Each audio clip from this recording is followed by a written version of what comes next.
especificar. Bueno, muy bien. Y hoy llega el secretario del Tesoro de los Estados Unidos, Bessent, en otra señal de apoyo fuerte. El Fondo Monetario puso $20 mil millones de dólares más, con un desembolso inicial de $12 mil millones de dólares. Y a este apoyo se le suma el viaje personal de hoy, justamente en un día tan intenso, del secretario del Tesoro. Alberto Ades es doctor en Economía de la Universidad de Harvard, estuvo reunido con el presidente Milei recientemente, es director de Estrategia e Investigación en NWI Management. ¿Cómo le va, Ades? Buen día. ¿Qué tal? Buen día, María. ¿Cómo estás? Bien. Bueno, ¿y ahora? Bueno, y ahora abre el mercado en un rato, veremos cómo opera, veremos también a qué viene o a qué va Bessent a Buenos Aires.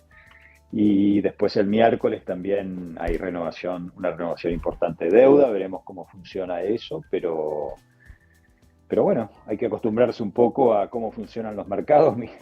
Veamos cómo están los mercados acá, ¿no? En Estados Unidos, yo vivo en Nueva York. Cómo están los mercados acá, la volatilidad que tienen y es parte de cómo funcionan y parte de la vida normal. Sí, lo que pasa es que conocemos la economía argentina, que es una economía, bueno, por la historia traumática de la Argentina con la inflación, donde el tipo de cambio tiene un impacto muy fuerte y las expectativas sobre lo que puede pasar con el tipo de cambio siempre presionan fuerte sobre la inflación. Y estos anuncios del gobierno el viernes se produjeron después de que el número de la inflación de marzo haya sido realmente muy malo dentro de las expectativas, de un 3,7, y uno se pregunta si esto no va a ser más combustible para la inflación todavía.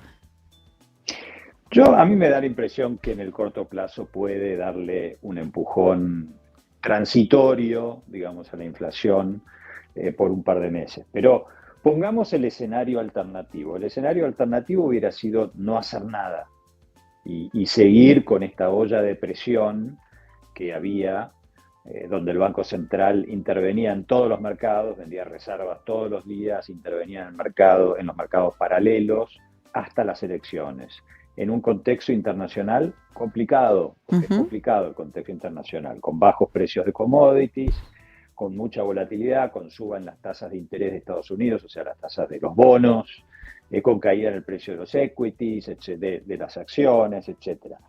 Eso con incertidumbre política en un año electoral, donde aparte de la elección, digamos, nacional en octubre, está la de Cava y está también la de la provincia de Buenos Aires, hubiera sido complicado y hubiera aumentado la presión y forzado probablemente un cambio mucho más significativo después de las elecciones. Yo creo que esto es lo prudente. Fíjate que ¿qué pasó en 2017? En 2017 llegamos con el tipo de cambio estable, apreciándose, un déficit de cuenta corriente enorme, 5,5 o 6% del producto, y la cosa reventó en 2018. Y después perdieron las elecciones en 2019. Sí, en el gobierno de Macri, ¿no? En el gobierno de Macri. O sea, eso es lo que no, me parece que eso, no, por lo menos políticamente, uno puede dar diferencias políticas sobre qué signo político prefiere, pero como gobierno creo que hicieron lo responsable, que es, acá hay un problema, sí, hay una elección, yo puedo patear el problema para adelante, pero mejor es muy costoso. Hoy. Claro, estamos charlando con el economista Alberto Ades. Claro, o sea, un tipo de cambio atrasado, que es la estrategia, digamos, en años electorales los gobiernos intentan que no se mueva el dólar porque entienden que eso genera inflación y eso los perjudica electoralmente, ¿no? Y los propios economistas... Aparte de generar inflación, un tipo de cambio apreciado te mejora el salario real. Al mejorarte el salario real, te mejora el consumo. Todo eso te compra votos. Entonces es típico, y esto ha sido documentado por historiadores como Gerchunov, Liach, etcétera, es típico que en años electorales dejás planchado el tipo de cambio o lo atrasás para mejorar el salario real, para mejorar la intención de voto, y después, bueno, vemos qué hacemos después de las elecciones, y eso siempre termina mal. Esa es también la discusión, ¿no? El gobierno venía, o sea, Hernán Lacunza y otros economistas que venían diciendo, che, no acumules este problema, resolverlo cuanto antes.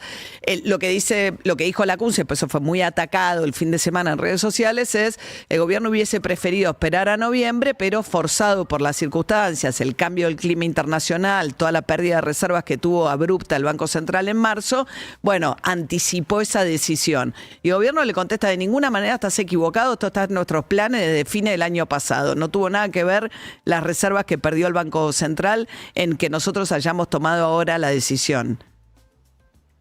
Bueno, eso es la verdad que es imposible eso. Yo sé, o sea, a mí me consta, porque como al principio cuando me presentaste dijiste que yo estuve reunido con Binley la última vez que estuvo acá en New York en septiembre, y yo hablé con él, con Javier, y él me dijo, este es mi plan. Y yo le dije, ¿pero llegás a diciembre?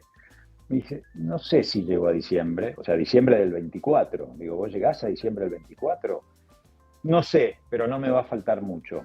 O sea, en ese momento, donde el contexto internacional era bastante más favorable, porque en ese momento lo que teníamos era precio de las acciones de las bolsas en el mundo y en Estados Unidos subiendo, la inflación cayendo, la Reserva Federal recortando tasas. O sea, si seguía eso en el 2025, Argentina iba a tener un viento de cola muy, muy favorable. Cambió dramáticamente la situación.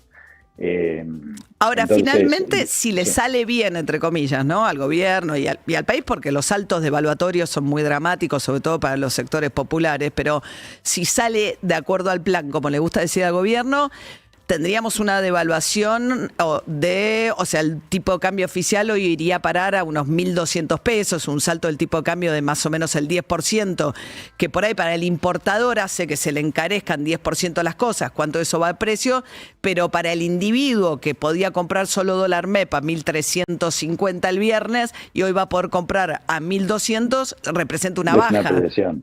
Correcto.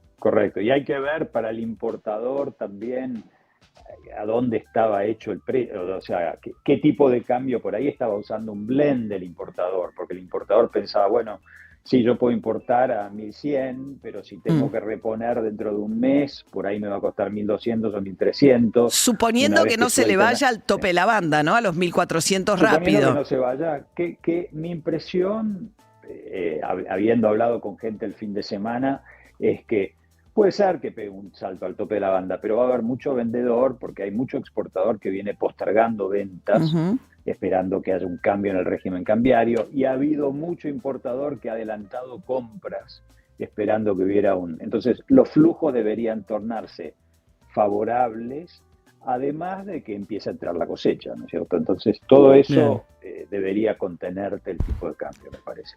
Alberto Ades es doctor en Economía en la Universidad de Harvard, trabaja en Nueva York en el mundo financiero y muchas gracias. Que tenga buen día. No hay de qué, igualmente. Hasta luego. 7:50 de la mañana, vamos a pasar por el tránsito hasta ahora. Diego. María, muchas gracias. Hay congestión en Panamericana desde el peaje del ramal Campana hasta la altura del kilómetro 21. Además, choques en el acceso este en el kilómetro 38 y kilómetro 34, en ambos casos sentido a la capital federal. Y en la avenida General Paz, un motociclista fue atropellado por un auto a la altura de Rivadavia, Liniers, sentido Río de la Plata. Trenes operan con normalidad y el subte de la línea A reabrió la estación Lima, María. Bien, gracias Diego, buen día. Buen día, hasta luego. Y a 3 fechas de que queden 16 equipos clasificados para la etapa final del campeonato. ¿Cómo viene todo, Guido? Bueno, se clasificaron ya Independiente, Rosario Central, Boca con su triunfo de visitante. No es un detalle. Boca ganó de visitante, que no ganaba. ¿Con de Cavani visitante. o sin Cavani? Con Cavani. Perdió algunos goles Cavani, pero jugó bien. Okay. Jugó bien. Boca le ganó 3